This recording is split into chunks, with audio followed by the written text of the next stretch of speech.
I'm Adeline, and I'm 38 years old. I work part-time as a housewife, living with my 10-year-old son, Rick, and my husband, Hamilton, who works at a company. About 2 years ago, Rick, who originally had sensitive skin, started getting more water blisters and eczema. After undergoing detailed tests, it was confirmed that he has a sun allergy. Even when Rick goes to school, I make sure he's fully protected from sunlight. I have discussed with the teachers and received various considerations, such as having blackout curtains installed on classroom windows and allowing Rick to sit in seats where the light doesn't reach to accommodate his needs. Despite not being able to participate in outdoor classes or events, which should make his school life difficult, Rick energetically attends school surrounded by understanding friends and teachers.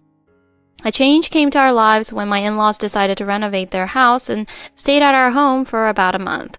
Although I didn't like the idea of living together, we agreed to accept their stay for just 1 month. My mother-in-law arrived first, and my father-in-law moved in a week later after his business trip. Although I had discussed Rick's allergy issues with my mother-in-law, it seemed she didn't fully understand, and once we started living together, she began to nitpick and criticize various things. One day, as I was seeing Rick off and heading to work, I received a sudden call. "What's with Rick's outfit? It's like he's in a costume, so stuffy." I'm trying to prevent the sunlight from touching his skin because even a little exposure causes inflammation. "If you don't let your children get plenty of sun, they won't grow up big, you know. The sun has a lot of energy." Their bodies don't agree with that. "There have been remedies since before humanity existed. Are there people who don't agree with that? He's weak because he doesn't get any sun." It causes eczema and even makes it hard to breathe when he's exposed to it. It's an allergy to ultraviolet rays. "Oh, looking like that is embarrassing. Aren't you ashamed?" There's no helping it. "No helping it? Making him look like a laughingstock out of parental ego? Poor thing." It's necessary to protect his life. Huh? If a child dressed like that were walking around, it would definitely make people burst out laughing. I care about it, so please, don't say such things. If you care about it, you should address it, shouldn't you? So, it's dangerous if he exposes himself to the sun. I've explained it many times, haven't I? What's that? The way you said it makes it seem like I lack understanding. Please don't. I'm just saying that people will laugh at him. He's sick, so it can't be helped. It's because he avoids the sun that he got sick. It's just the way things are. Rick isn't weak. But he doesn't participate in marathon competitions or sport events, does he? If he's not weak, what is he? It's because he has an allergy. Oh, I see. Rich people have it good, don't they? Just by using the word allergy, you can easily avoid unpleasant things. I'm not avoiding unpleasant things. In fact, I'm being forced to endure them. I'm going through a lot of pain. Play the tragic heroing, why don't you? While I'm here, I'll toughen Rick up. What do you mean by toughen up? First of all, those weird clothes need to be discarded. Amusement park this weekend, zoo next week, to build up his stamina. We also need to go to the playground. Please, stop. He understands he can't go to such places. Do you want to make him sad? Huh? You make it sound like I'm bullying my grandchild. I didn't say that. You're implying it, though. Despite how much I worry. That's why I appreciate your concern, but I'm fine with just your feelings. Is that so? Even if you show gratitude on the surface, it's all the same. You probably just think I'm a nagging old woman. Huh? No, that's not it. What's with that attitude? Don't confine my grandson. I'm not confining him. You might as well be. I'll toughen him up myself. Please stop. While I wasn't around, it seems my mother-in-law suggested an outing plan to Rick, and later Rick sadly asked, "But would it be bad if I went?" When I saw Rick's downcast expression, it felt like my heart was breaking. Rick, who understands his illness, didn't accept his grandmother's invitation. But by declining, It seemed to strengthen her determination regarding Rick. She started saying things like weakling, dressed strangely and embarrassing, and only listening to what mom says makes you a mama's boy and disliked. My husband apparently got really angry about this and gave his mother a stern warning, but she didn't listen. Then over the weekend while I was working part-time, I received an SOS call from my son. Rick desperately pleaded on the phone that Grandma was removing the house curtains. I hurried home and found all the curtains removed, letting sunlight flood into the house. Rick seemed to have taken refuge in the only bathroom where sunlight didn't enter. When Rick came home from school, my mother-in-law was waiting for him to remove the curtains. Because Rick knew even sunlight through the window could be dangerous, he hurriedly fled to the windowless bathroom and contacted me. Rick had developed a mild rash on his face and was completely shocked by his grandmother's actions. That night, the three of us, including my husband, talked about it, but my mother-in-law showed no remorse. Instead, she laughed heartily and said, "I'll give him a sunbed so he can get plenty of UV rays." My husband consulted with my father-in-law over the phone, but it seems he was promptly hung up on with a promise to talk upon returning home. 3 days later, I got a call from my father-in-law. "Sorry to trouble you. I'm back from my business trip today. Thanks for having me." "Welcome back from work. Have you heard from your wife?" "Yeah, I've heard. She's quite stubborn." "Could I ask you to say a few words?" Rick seems completely down. "Whatever you say to her, it's always the same." "Huh? Won't you say anything?" "More importantly, what would be a good souvenir for Rick?" "Rather than a souvenir, I'd like you to talk to your wife." "What will that accomplish? Does Rick like chocolate?" "Huh? Oh, yes." "Other than the sun, any allergies? Food and stuff like that? Are things like metals, dogs okay?" "Huh? Well, he can eat anything for food and he likes animals, so that's good." "That's good to hear. Well, look forward to the souvenir." "Huh? What about my mother-in-law?" 3 hours later, my father-in-law came to our house with a lot of souvenirs. Rick smiled with those souvenirs, but as soon as my father-in-law returned home, my mother-in-law dashed out of the house. Since she didn't return after leaving, I reluctantly contacted her. "What's the matter?" You can't possibly bring that home. "Bring what home?" Bring that thing here. "That thing?" Cats. Bringing that many cats here, what do you intend to do? You're not thinking of keeping them, are you?" Rick loves cats, you know. I never expected him to bring 5 of them. But they're so cute, right? Listen, I hate cats. My husband understands, doesn't he? But they're so cute, aren't they? I sneeze when they come near. My face and body itch. With 5 of them around, I can't breathe. Oh, are you allergic to cats? No, allergies are for weaklings. I don't have them. It just makes me sneeze easily. Itchy, and I get rashes. That sounds like an allergy to me. No, I just don't like them. Oh, I see. If you don't get rid of the cats, I won't come back. Huh? You won't come back? That's right. I'll run away from home. Oh my. Please go ahead. I won't stop you. Huh? I'm saying I'm running away from home, okay? That's right. Please go ahead. Are cats more important to you than me? I'm your husband's precious mother, you know. Where does such a person exist? Huh? Do you admit that you're a mother who hurts her own son? Too bad. Seems like you won't admit it. Hold on. Huh? What's this about? Then your husband, will he forgive you for what you did to your grandchild? Too bad. It seems like he won't forgive you. Therefore, a divorce has been decided. You won't have a home to return to. What is it? Don't play around. What's the matter? What did I do? You endangered and hurt your grandchild, right? I just wanted him to behave like a child. I just wanted him to act normally. This is normal for Rick, though. But? I don't think you have any right to make excuses. Oh, come on. Hey, what should I do? Is it okay if I go home? There are lots of cats waiting, though. Oh, but are you alright? You're not allergic after all. Oh, come on. Don't leave me alone. Hey, please. In the end, my mother-in-law returned home, but surrounded by cats, she started sneezing uncontrollably and her face swelled. So she ended up fleeing. Actually, my father-in-law felt angry about his wife's behavior, so he brought the cats over to make her reflect on the suffering caused by allergies. But even so, it seems he ran out of patience with her inability to reflect and decided to proceed with a divorce. The cats were borrowed from an acquaintance of my father-in-law's and returned promptly, but Rick, who loves animals, was thrilled. Since my mother-in-law came, there hadn't been any smiles, but finally smiles have returned. By the time the renovation of my in-laws' house was completed, the divorce had been finalized, and now my father-in-law lives alone. My father-in-law started keeping a cat because he felt lonely, and when he's away on business, he entrusts Rick with taking care of it. It seems like something Rick would do. His sun allergy hasn't improved, but Rick has accepted it as his fate and leads his own life. Living together, which was once so unbearable, has become more positive now that my troublesome mother-in-law is gone. By the time Rick graduates from junior high, he plans to live with his grandpa. Rick is currently very enthusiastic about becoming a vet.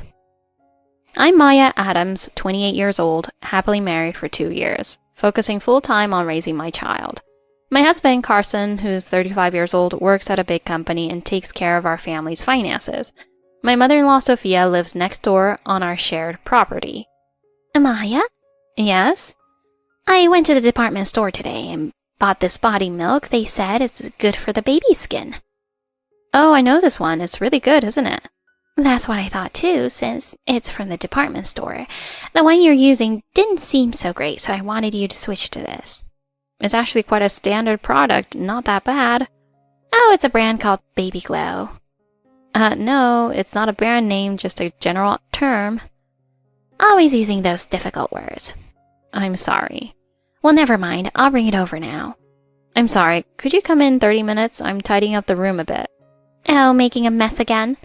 Well, things are a bit chaotic with breastfeeding. Fine. I'll watch Simon for you while you clean up. Thank you very much. Honestly, doesn't Carson say anything?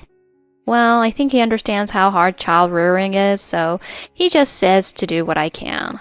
He's really easygoing, huh? I'm sorry. I'll try to keep things tidy as much as possible.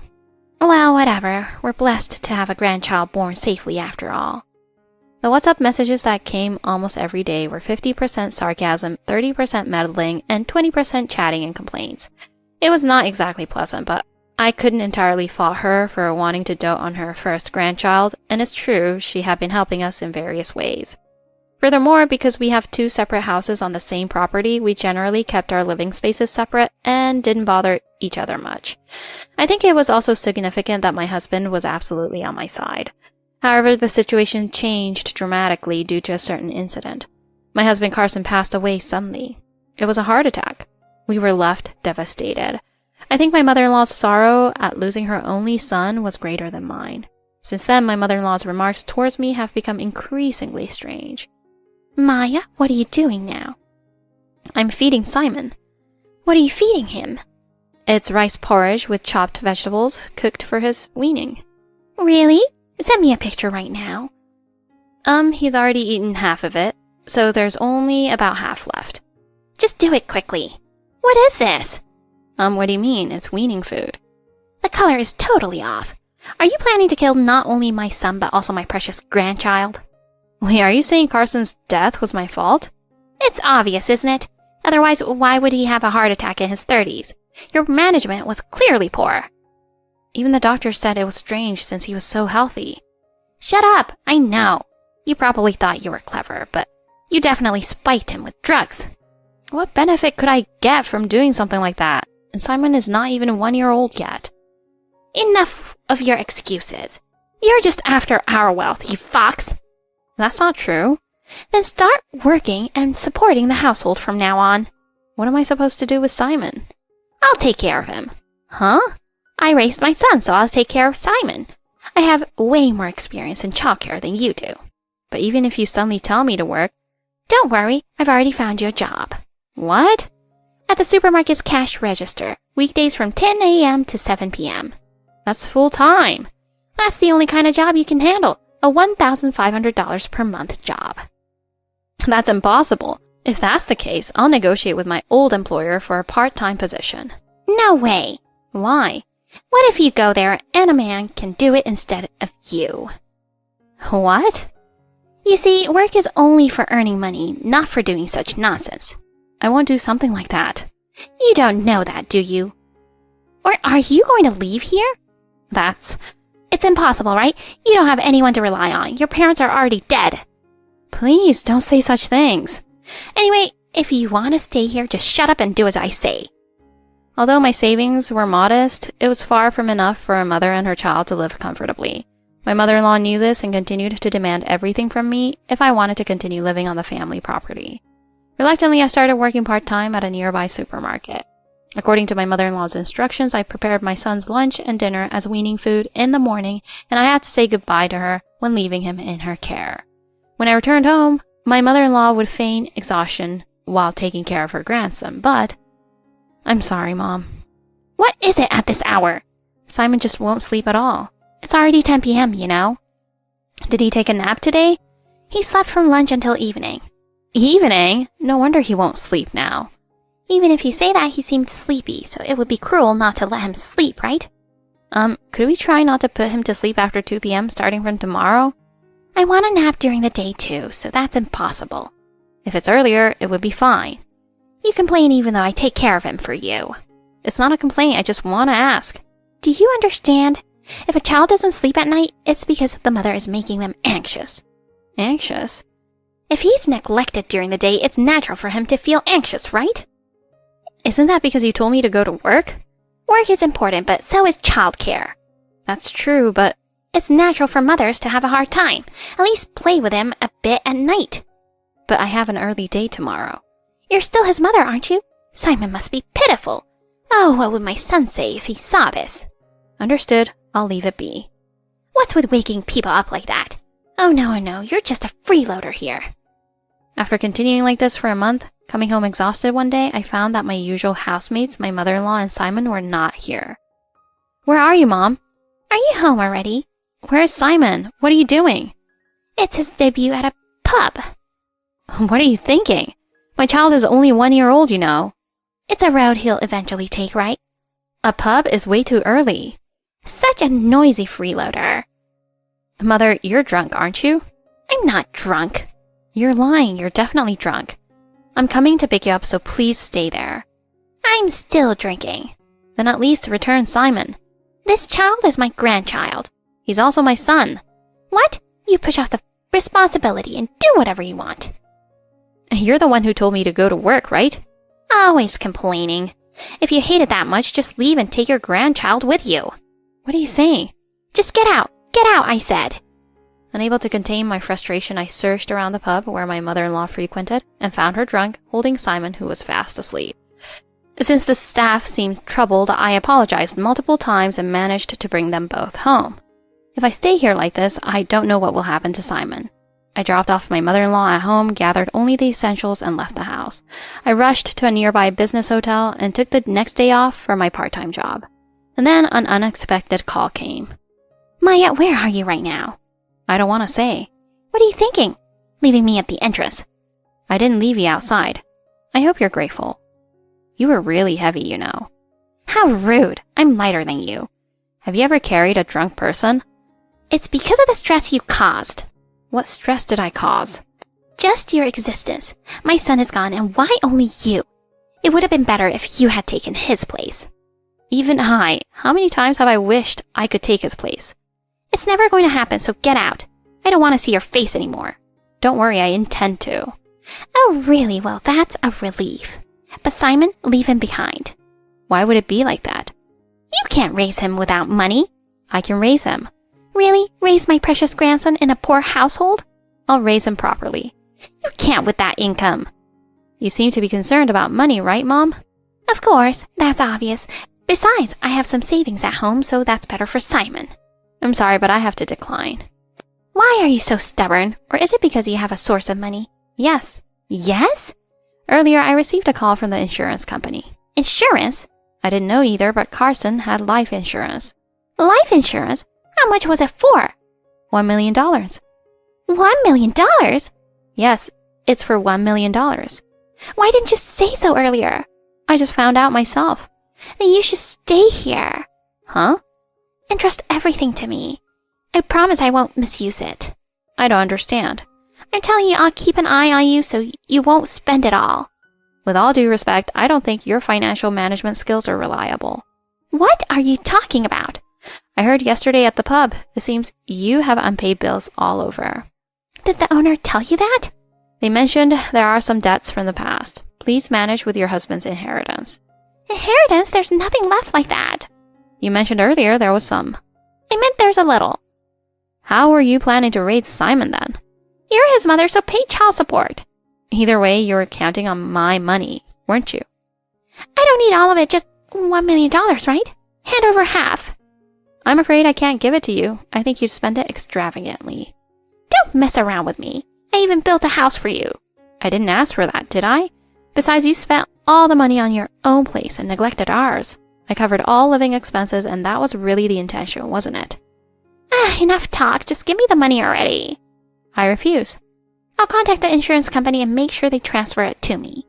It's futile. The beneficiary is set to me and Simon. What about my share? There isn't any. This money was left by Carson for me and his son. Wait, so what am I supposed to do? Figure something out, like selling the house. My only asset. Left by your husband. You've used up more than enough of the inheritance. Isn't this the result? You're heartless. I will return those exact words to you. Please never associate with us again. Grandchild. Consider the grandchild. I refuse. I rented a house with the insurance money I received and started working part-time while using daycare. My mother-in-law seemed to live on her pension for a while, but loneliness led her to spend more on drinking, accumulating debts, and getting banned from several places until she paid off her debts. She managed to settle her debts with her meager savings, but ended up selling her house out of a desire for cash in hand. Now it seems she's wandering the streets every night while living in an apartment. At this rate, the day she runs out of money and becomes desperate is approaching. If only there were children, even a poor household would be lively.